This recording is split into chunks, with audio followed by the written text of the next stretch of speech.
কোনো মূল্যে এই বাউফল থেকে বিজয়ী করে আমরা সংসদে পাঠাবো ইনশাআল্লাহ।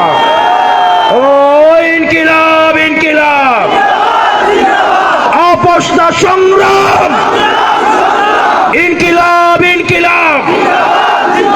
বাউফলে কোনো মার্কা আছে? সারা বাংলাদেশে কোনো মার্কা আছে?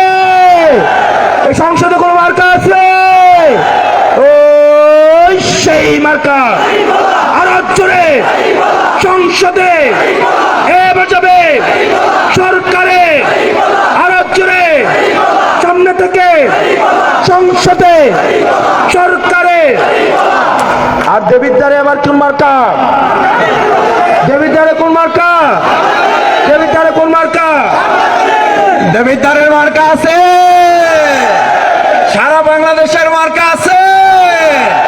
আমাদের দেবিদ্বারে হাসনাত আব্দুল্লাহর মার্কা কি? শাপলা কলি, শাপলা কলি। আমিরে জামাত একটা স্লোগান ঠিক করছে সারা বাংলাদেশের জন্য, এটার নাম হলো পাল্লা কলি।